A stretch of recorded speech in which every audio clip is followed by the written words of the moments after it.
أعوذ بالله من الشيطان الرجيم بسم الله الرحمن الرحيم Bismillahirrahmanirrahim. Assalamualaikum warahmatullahi wabarakatuh. Alhamdulillah wassalatu wassalamu ala Rasulillah wa ala alihi wa sahbihi man wala. Bapak, Ibu, saudara-saudari yang semoga kita selalu dalam lindungan Allah Subhanahu wa taala. Melanjutkan kajian kita pembahasan kitab Al-Fiqhul Muyassar. Pada kesempatan kali ini, karena memang beberapa hari lagi kita akan memasuki bulan suci Ramadan, maka pembahasan tentang kitab Thaharah, kitab bersuci, kita lewatkan dulu. Kita masuk pada bab atau kitab Saum. Kitab Saum yaitu sebuah penjelasan tentang puasa. Baik, di kitab Saum ini atau kitab Siam, kitab yang menjelaskan tentang puasa, akan kita bagi menjadi 5 bab. Akan kita jelaskan atau kita bagi penjelasannya menjadi 5 bab. Baik, bab yang pertama yang akan kita jelaskan tentunya adalah pendahulu-pendahulu tentang puasa. Maka bab yang pertama ini, di sini kita akan jelaskan ada beberapa masalah yang akan dijelaskan oleh para ulama. Masalah yang pertama yang dibahas oleh para ulama adalah tentang ta'rif. Ta'rif itu artinya definisi. Definisi puasa. Apa itu puasa? Puasa menurut bahasa adalah al-imsak anisyai, menahan diri dari sesuatu. Itu secara bahasa. Adapun secara istilah dijelaskan oleh para ulama adalah al-imsaku 'anil akli wasyurbi wasairil mufattirat ma'an niyyah min tulu'il fajri as-sadiq ila ghurubish syams. Yaitu menahan diri dari makan, minum, dan segala yang membatalkan puasa. Apa saja, segala sesuatu yang membatalkan puasa itu dihindari. Tapi ingat, ada niat untuk melakukan ibadah puasa itu. Jadi banyak orang yang juga hampir mirip apa yang dilakukannya dengan orang yang berpuasa gitu. Yang puasa dengan niat ibadah. Ada orang yang menahan makan, tidak makan, tapi karena niat untuk operasi. Dia akan menjalankan beberapa jam ke depan operasi gitu. Jadi dokter melarang untuk makan sehingga dia berpuasa dari makan. Ada orang yang menahan diri untuk tidak memakan makanan tertentu karena ya niatnya untuk diet. Ini tidak ada nilai ibadah di sana. Adapun puasa, dia menahan diri dari makan, dari minum, tapi niatnya adalah untuk beribadah kepada Allah Subhanahu wa taala. Dari kapan sampai kapan? Dari terbitnya fajar shadiq. Terbit fajar shadiq itu, kalau sekarang mudahnya bagi kita untuk mengenal kapan terbitnya fajar shadiq adalah ketika azan subuh dikumandangkan. Ketika azan subuh dikumandangkan itu masuklah waktu fajar shadiq. Karena para ulama menjelaskan fajar itu ada 2, ada fajar shadiq, ada fajar kadzib. Nah, untuk membedakan ini tentunya kita harus melihat langsung. Melihat langsung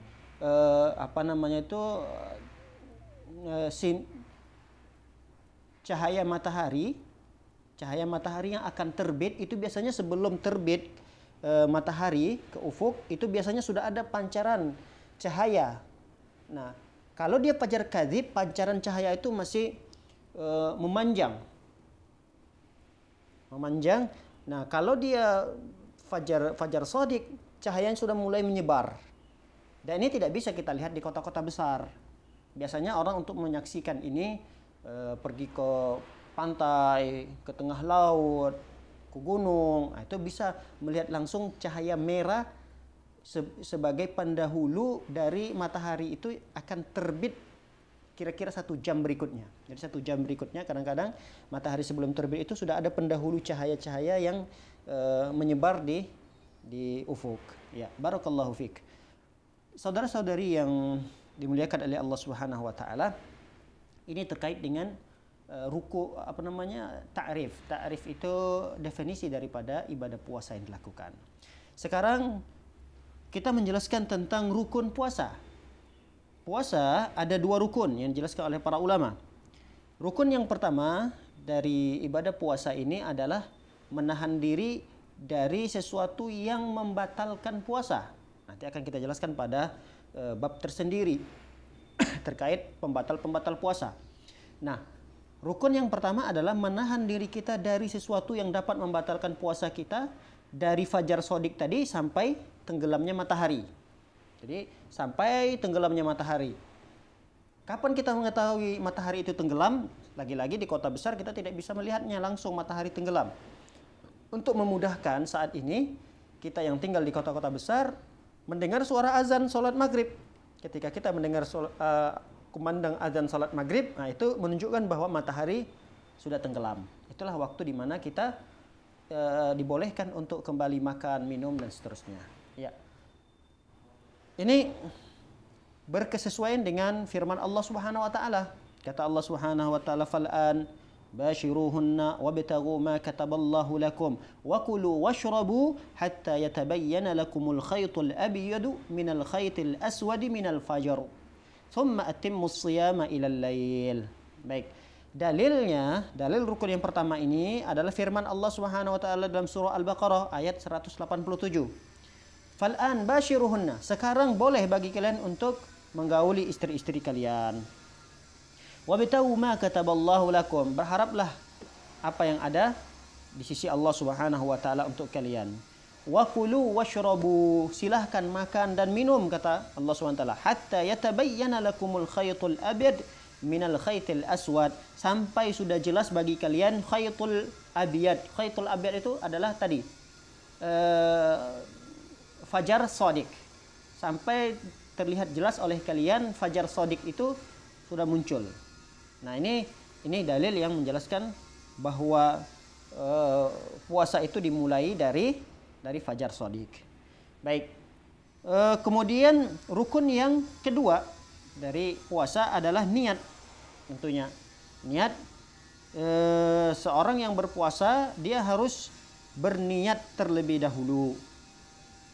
Ada yang mengatakan niatnya kapan? Boleh di awal ketika dia ingin berpuasa, terus dia niatkan untuk 1 bulan. Ada juga ulama mengatakan boleh berniat itu di setiap malamnya. Besok mau berpuasa, malam ini sudah mulai berniat. Kemudian esoknya lagi mau berpuasa, malamnya sudah berniat gitu.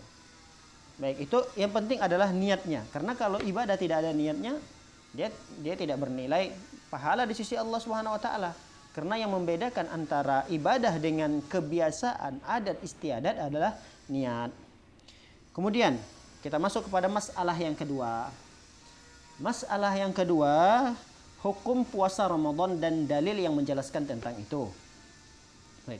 Sepakat para ulama menjelaskan bahwa puasa Ramadan hukumnya wajib. Puasa Ramadan hukumnya wajib. Kenapa? Karena puasa Ramadan itu adalah salah satu dari rukun Islam. Kita tahu bahwa rukun Islam ada 5. Salah satu dari 5 rukun Islam itu adalah berpuasa. Sebagaimana sabda Rasulullah SAW, bunyal Islam ala khamsin. Binaan Islam ini, bangunan Islam ini dibangun terdiri dari 5 kekuatan. Kekuatan bangunan itu terdiri dari 5. Salah satu daripada 5 itu disebutkan oleh Rasulullah adalah berpuasa di bulan Ramadan. Yang pertama adalah syahadatain, yang kedua adalah salat, yang ketiga adalah puasa, yang keempat adalah zakat, yang kelima adalah berhaji bagi yang mampu. Nah, dia rukun yang ketiga.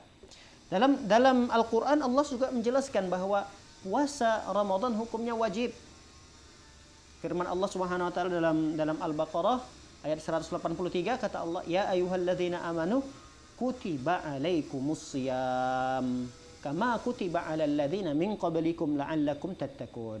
Wahai orang-orang yang beriman. Wahai orang-orang yang beriman.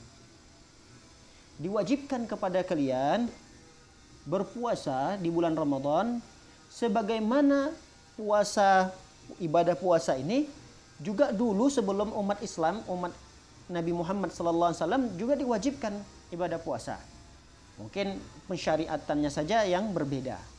Ada beberapa kaifiyah tata cara pelaksanaan ibadah puasanya yang berbeda. Tapi intinya puasa itu sudah ada pada umat-umat terdahulu. Ini menunjukkan bahwa ibadah puasa itu wajib. Terkadang banyak sebagian besar kaum muslimin menyepelekan ibadah puasa ini. Mereka tidak melihat bahwa ibadah puasa ini merupakan kewajiban. Ada di antara mereka wal'iyadu billah meninggalkan puasa dari awal sampai akhir. Ada yang menyepelekan puasa, dia berpuasa di awal saja sama di akhir. Nah, ini tidak boleh. Jangankan meninggalkan beberapa hari bulan Ramadan, 1 hari saja secara sengaja tanpa ada alasan. 1 hari dia tinggalkan, ini dosa besar sekali. Kecuali dia meninggalkan puasa itu ada uzur-uzur, ada alasan yang syar'i kenapa dia tidak berpuasa. Tapi kalau dia hanya meninggalkan puasa itu karena malas-malasan, menyepelehkan kewajiban puasa itu, maka ini hukumnya haram, termasuk dosa besar, merusak keislamannya. Karena bangunan Islam itu akan menjadi kokoh ketika rukun Islam itu betul-betul diamalkan. Salah satunya saja ditinggalkan, itu akan mengakibatkan bangunan keislamannya menjadi rapuh. Baik, para hadirin dan hadirat Bapak Ibu yang dimuliakan oleh Allah Subhanahu wa taala. Pernah di suatu ketika Talha bin Ubaidillah meriwayatkan dari sahabat Talha bin Ubaidillah tentang seorang Arab Badui datang kepada Nabi sallallahu alaihi wasallam dalam kondisi rambutnya sedikit berantakan. Faqala, lalu dia bertanya kepada Rasulullah, "Ya Rasulullah, akhbirni madza faradallahu alayya minas siyam." Kabarkan kepadaku wahai Rasulullah, apa puasa yang diwajibkan oleh Allah Subhanahu wa taala kepadaku. Lalu Rasul sallallahu alaihi wasallam menjawab, "Syahrul Ramadan," puasa di bulan Ramadan. Lalu Arab Badui ini bertanya lagi, "Hal alayya ghairah?" Apakah ada kewajiban-kewajiban lain selain puasa Ramadan? Kata Rasulullah, "La illa an tatawwa'a syai'an," kecuali puasa-puasa sunnah saja. Ini menunjukkan bahwa puasa Ramadan adalah puasa yang wajib. Selain daripada puasa Ramadan, itu hanya puasa tatawwu, puasa sunnah. Baik. Kemudian masalah yang ketiga. Masalah ketiga adalah macam-macam puasa. Kalau kita bagi, puasa itu terbagi kepada 2 macam. Pertama, puasa wajib. Yang kedua adalah puasa sunnah. Adapun puasa sunnah, ini pembahasannya mungkin pada kesempatan yang berikutnya gitu. Kita hanya menjelaskan terfokus pada puasa wajib saja terlebih dahulu. Baik, adapun puasa wajib, para ulama juga membaginya menjadi 3 macam. Puasa Ramadan, puasa kafarah, dan yang ketiga adalah puasa nazar. Nah, dari 3 puasa ini, ya kita juga akan fokuskan kepada puasa Ramadannya. Baik, masalah yang keempat. Fadlu siyami syahri Ramadan wal hikmatu min masyru'iyyati saumihi. Kita akan menjelaskan tentang keutamaan puasa di bulan Ramadan dan apa hikmah di balik pensyariatan puasa ini. Yang pertama kita akan jelaskan adalah keutamaan puasa Ramadan ini. Secara umum, puasa Ramadan memiliki keutamaan yang besar.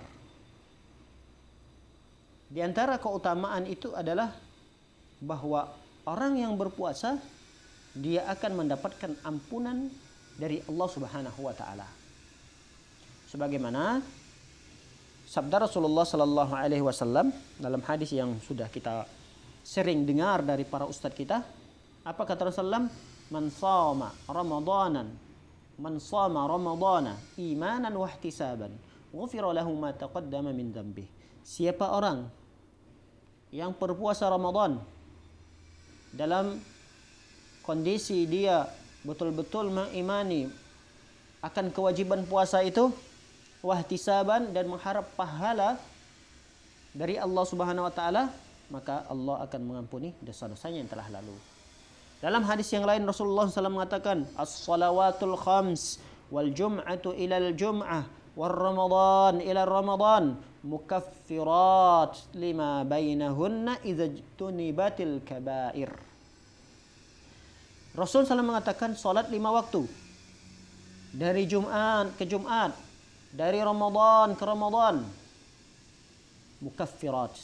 Ini dapat menggugurkan, mengampuni dosa-dosa di antara keduanya. Dari Ramadan yang tahun lalu, kita akan menuju Ramadan tahun ini. Tentu ini kan durasinya 1 tahun. Tidak mungkin dong kita tidak akan melewati masa yang begitu lama ini tanpa dosa. Pasti kita melewatinya dengan berbagai macam jenis dosa. Nah, dengan kita menemui bulan Ramadan ini, memaksimalkan diri untuk beribadah kepada Allah Subhanahu wa taala, terutama ibadah puasa Ramadan, itu akan dapat menghapuskan, menggugurkan dosa-dosa kita. Setahun dosa-dosa kita yang tahun lalu itu akan dihapuskan dengan kita melakukan ibadah puasa ini. Baik, apa hikmahnya disyariatkan puasa di bulan Ramadan ini? Tentu Allah Subhanahu wa taala tidak mensyariatkan sebuah ibadah tanpa ada hikmah. Pasti ada hikmah di balik itu, karena Allah Al-Hakim. Allah Maha Bijaksana. Pasti ada. Hanya saja terkadang ada hikmah di balik suatu ibadah yang kita tidak bisa gali, tidak bisa kita dapatkan. Tapi tentunya kita tetap mengamalkan dan beribadah. Ibadah yang walaupun kita tidak bisa mengetahui apa hikmahnya. Nah, di antara para ulama ada yang menggali dan meneliti, mencari apa sih hikmah di balik pensyariatan ibadah puasa ini. Nah, dijelaskan oleh para ulama, pertama, tazkiyatun nafs, untuk membersihkan jiwa kita, untuk membersihkan hati kita. Jiwa kita ini penuh dengan penyakit, dengki, kemudian hasad, ria, ingin dipuji, dan seterusnya. Nah, itu bisa terbersihkan dengan apa? Dengan puasa. Karena ibadah puasa ini kan kaitannya erat sekali dengan hati kita. Makanya Allah SWT dalam Al-Quran tadi menyebutkan la'allakum tattaqun. Puasa itu bisa menjadikan kalian menjadi orang-orang yang bertakwa. Nah, sedangkan Rasulullah SAW mengatakan at-taqwa hahuna. Takwa itu adanya di hati. Secara tidak langsung, ibadah puasa yang kita lakukan itu dapat membersihkan hati kita dari akhlak-akhlak yang buruk. Makanya hikmah dibalik kenapa kita perlu berpuasa ini, karena hati kita perlu untuk dibersihkan. Hati kita ini sudah terlalu kotor dengan dosa-dosa. Sebagaimana sabda Rasulullah mengatakan, innal abda idza addaba dzamban nukitat naqtatu sauda fi qalbi. Seorang hamba apabila dia melakukan sebuah dosa, maka akan ditempelkan noda hitam di hatinya.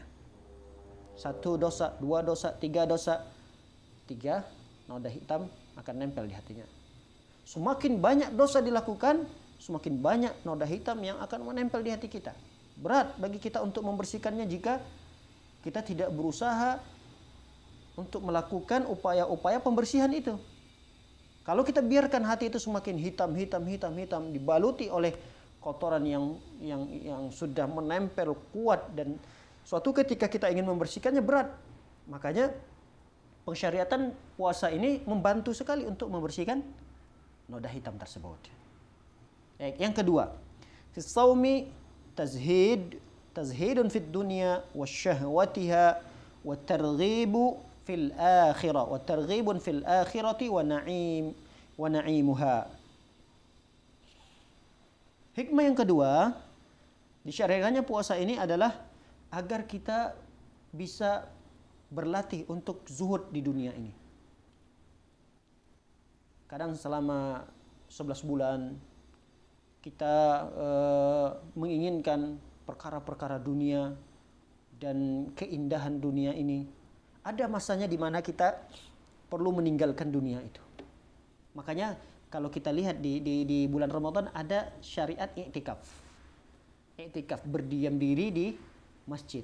Apa itu i'tikaf? I'tikaf itu kita berdiam diri di masjid, fokus beribadah kepada Allah Subhanahu wa taala dan melupakan dunia kita, meninggalkan dunia kita sejenak, sesaat.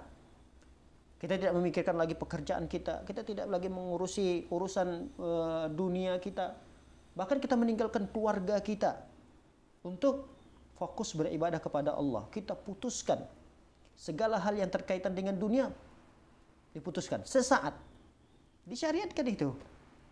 Bahwa Rasulullah sallallahu alaihi wasallam fi ashril awakhir min Ramadan i'takafa.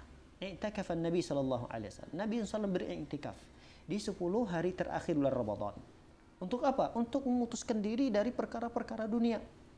Fokus beribadah kepada Allah, diisi menit, detik, jam dari hari-hari tersebut untuk mendekatkan diri kepada Allah Subhanahu wa taala. Baik, ini syariat yang kedua. Syariat yang ketiga.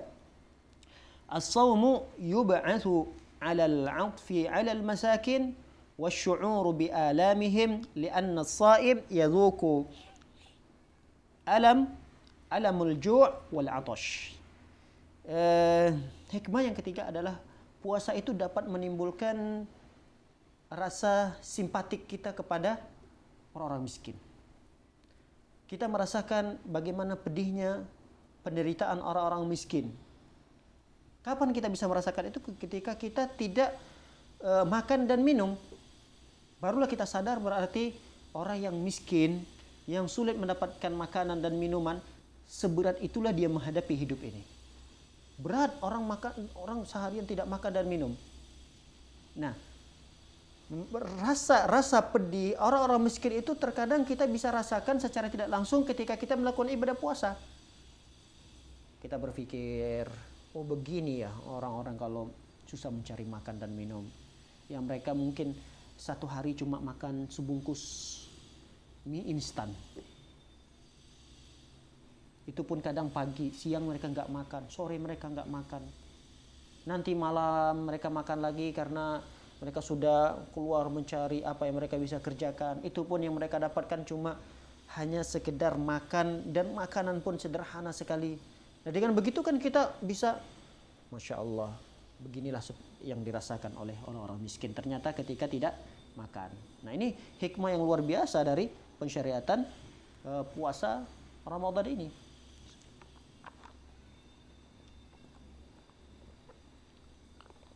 Baik, Bapak, Ibu, saudara-saudari yang semoga kita selalu dalam lindungan Allah Subhanahu wa taala. Kita masuk kepada masalah yang kelima. Masalah yang kelima. Syurut wujubi siyami Ramadan, yaitu syarat diwajibkannya puasa Ramadan. Jadi syarat wajib ya. Syarat wajib, bukan syarat sah. Bukan syarat sahnya puasa Ramadan. Ini harus kita garis bawahi, yaitu syarat diwajibkannya. Jadi kalau terpenuhi syarat-syarat yang kita sebutkan tadi, berarti hukumnya wajib dia berpuasa. Hukumnya wajib dia berpuasa. Apa syarat wajib yang pertama? Islam tentunya. Artinya orang kafir, ini masih khilaf para ulama ya, masih khilaf. Orang kafir, non muslim, mereka kalau berpuasa, ya silahkan mereka berpuasa. Tapi tentunya mereka tidak mendapatkan pahala karena tidak memenuhi syarat. Ada para ulama yang mengatakan mereka juga berkewajiban untuk beribadah seperti kaum muslimin. Wajib mereka beribadah. Tapi kalaupun mereka melakukan ibadah itu tetap tidak sah. Karena syarat ibadah itu tidak terpenuhi. Tapi intinya bahwa muslim ini merupakan syarat utama bagi seseorang ketika berpuasa. Kalau dia tidak muslim berarti gugur syarat tersebut. Makanya hati-hati. Kita melihat saudara-saudara kita yang tidak berpuasa bukan artinya mereka kafir, tidak. Tapi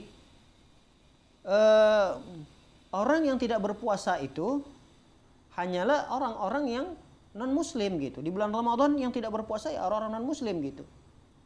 Ya, di sini saya tidak mengatakan bahwa seorang muslim yang tidak berpuasa di bulan Ramadan dia langsung divonis kafir, tidak. Tidak. Para ulama tidak ada yang mengatakan seperti itu, kecuali dia mengingkari kewajiban puasa. Puasa tidak wajib puasa Ramadan.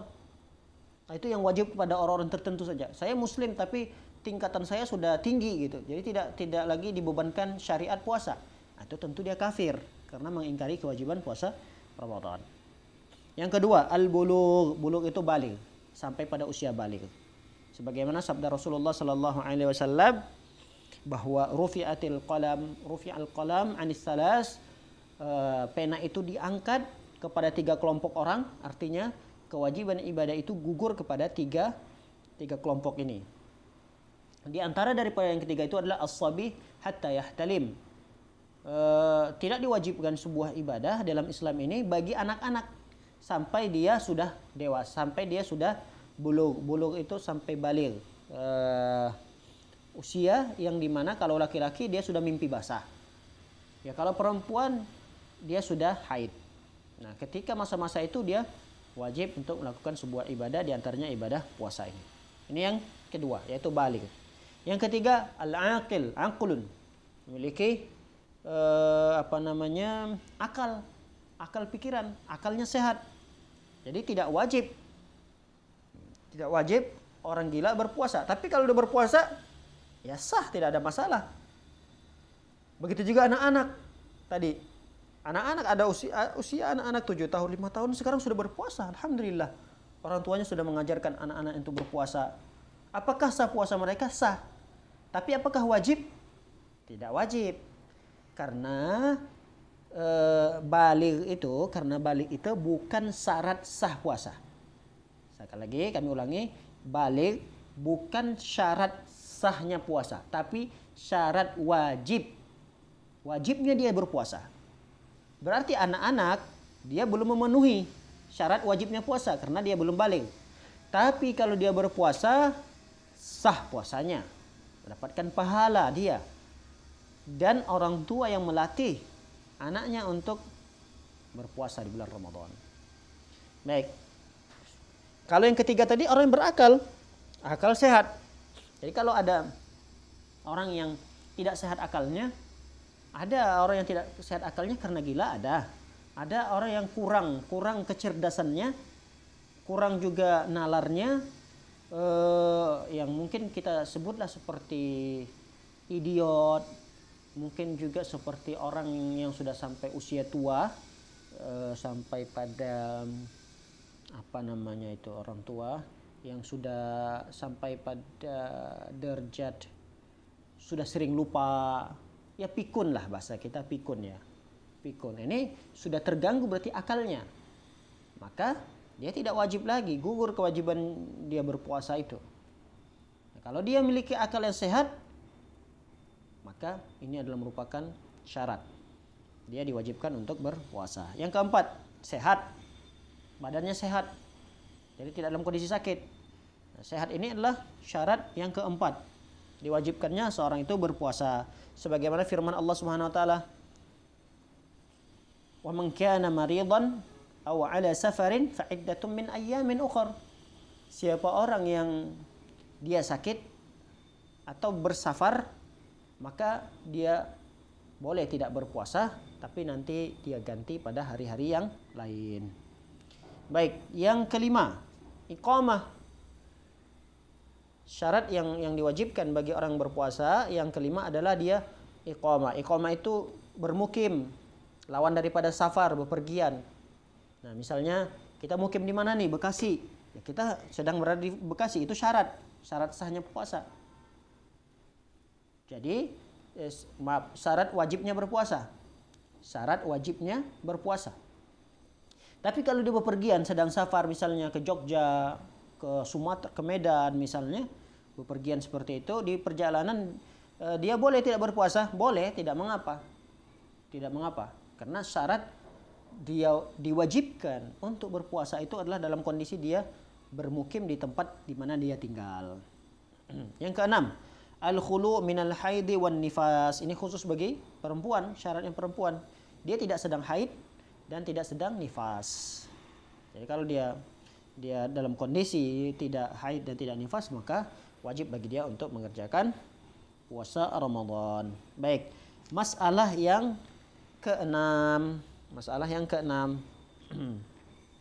Masalah yang keenam ini adalah subut dukhul syahri Ramadan wa inqida'uhu. Ya.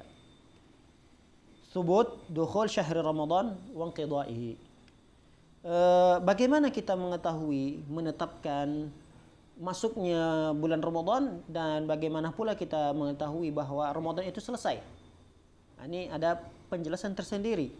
Wallah alam, secara ringkas, kita tidak berpanjang lebar dalam masalah ini, walaupun ada perbincangan yang besar di kalangan para ulama, khususnya di Indonesia dan juga di selain Indonesia juga masih diperbincangkan ini. Bagaimana cara menetapkan satu Ramadan itu? Ada yang mengatakan dengan hisab, hitungan falak, ilmu falak. Ada yang mengatakan dengan ru'yah, melihat langsung. Wallah alam, kita akan menjelaskan secara ringkas saja apa yang menjadi titik fokus pembahasan para ulama di kitab ini. Bahwa yathbut dukhul syahri Ramadan bi ru'yatil hilal. Kata para ulama bahwa Ramadan itu diketahui dengan melihat hilal langsung. Ru'ya itu berarti melihat secara langsung, mata kepala melihat ada hilal. Apa itu hilal? Hilal itu adalah bulan sabit. Kalau bahasa kita bulan sabit. Jadi kalau bulan itu ketika dia ingin muncul, biasanya dia tidak langsung bulat gitu. Mulai kelihatan cincinnya doang. Nah, bulan sabit yang kelihatan cincinnya sedikit saja. Nah, ketika terlihat cincin bulan itu sedikit, itu sudah menunjukkan tanggal 1. Itu menunjukkan sudah masuk tanggal 1. Nah, untuk mengetahui bulan Ramadan itu, kata para ulama, ya ketika seseorang melihat adanya hilal, tidak disyaratkan untuk melihatnya itu banyak orang, tidak. Tapi andai kata ada satu orang saja yang melihat dan dia diketahui agamanya bagus, orangnya adil itu orang yang agamanya bagus gitu. Tidak pernah berdusta, tidak pernah memiliki akhlak yang jelek, syariat Islam semua tidak pernah dia lalaikan. Ya orangnya memang soleh gitu. Terpercayalah di tengah-tengah masyarakat. Lalu ketika di suatu perjalanan dia melihat di langit ada cincin bulan gitu yang disebut dengan hilal. Lalu dia menyampaikan informasi itu kepada kaum muslimin yang ada di negara tersebut. Maka persaksian dia diterima. Boleh, kata para ulama, walaupun hanya disaksikan oleh satu orang. Apalagi kalau di negara yang kita cintai ini, bahwa pemerintah, Masya Allah, semoga Allah SWT menjaga negeri kita dan pemimpin kita. Di Indonesia ini kan memang ditugaskan secara formal oleh pemerintahan untuk melihat hilal itu dengan beberapa titik, supaya lebih meyakinkan lagi bahwa Ramadan yang akan kita kerjakan esok harinya betul-betul terlihat gitu. Hilal itu betul-betul terlihat, dan untuk memastikan satu Ramadan itu pemerintah tidak bermain-main dalam masalah ini, betul-betul serius, sehingga mengutus beberapa perwakilan dari pemerintahan untuk melihat hilal tersebut. Baik.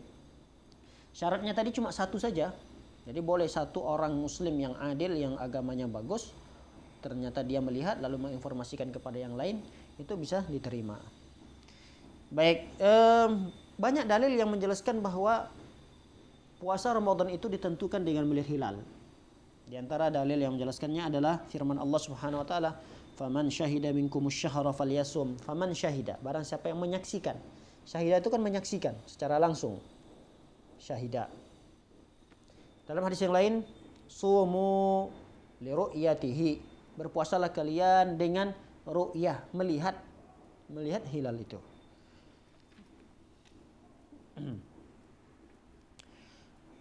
Pertanyaannya adalah ketika kita diutus atau utusan-utusan dari pemerintah tadi melihat nanti malam ini kita lihat nih diutus. pemerintahan mengutus beberapa ahli falak atau meneropong atau melihat langsung. Ternyata di malam itu tidak terlihat hilalnya. Bisa jadi karena sebab mendung atau apa, atau memang mungkin malam itu tidak terlihat. Apa yang harus dilakukan? Yang harus dilakukan kata para ulama berdasarkan hadis Rasulullah SAW adalah menyempurnakan bulan Sya'ban itu menjadi 30. Karena melihat hilal itu kan di tanggal 29-nya. Di tanggal 29 Sya'ban, nah di malam yang ke-30 itu, 30 Sya'ban, di malam 30 Sya'ban itu mulai melihat. Nah, ketika di malam 30 Sya'ban itu tidak terlihat hilal, apa yang harus dilakukan? Sempurnakan bulan Sya'bannya menjadi 30. Jadi besok di tanggal 30 Sya'ban itu penetapan 30 Sya'ban dan 1 Ramadannya ditetapkan keesokan harinya lagi. Karena tidak bisa tidak terlihat hilal di langit. Sebagaimana sabda Rasulullah sallallahu alaihi wasallam yang diriwayatkan oleh Imam Bukhari dan Imam Muslim. Rasulullah sallallahu alaihi wasallam bersabda, "Sumu li ru'yatihi wa aftiru li ru'yatihi fa in ghubi alaikum fa akmilu iddata Sya'ban 30." Berpuasalah kalian karena melihat hilal, dan berbukalah kalian, maksudnya berhari rayalah kalian dengan melihat hilal. Fa in ghubi itu fa in, bisa juga fa in ghumi, terhalangi bagi kalian untuk melihat, tidak jelas, tidak terlihat jelas di langit itu adanya hilal tadi, maka kata Rasulullah SAW, fa akmilu iddata Sya'ban 30, sempurnakan bilangan bulan Sya'ban itu menjadi 30 hari. Baik. Nah, bagaimana kita mengetahui bulan Ramadan itu selesai? Sama dengan melihat hilal juga. Tapi kalau melihat hilal untuk selesainya Ramadan itu tidak cukup 1 orang. Minimal dia 2 orang. Ini perbedaannya. Kalau untuk penetapan Ramadan itu 1 orang syahadah atau ru'yah, 1 orang muslim yang taat, dia diterima. Persaksiannya diterima melihat hilalnya. Tapi kalau persaksian selesainya Ramadan itu tidak cukup 1 orang, minimalnya 2 orang. Ini perbedaan yang sangat mendasar sekali. Kenapa? Para ulama menjelaskan kenapa hikmahnya, karena untuk penyelesaian ibadah Ramadan ini tidak sembarangan gitu, tidak cukup hanya persaksian 1 orang gitu. Ini harus 2 orang yang adil.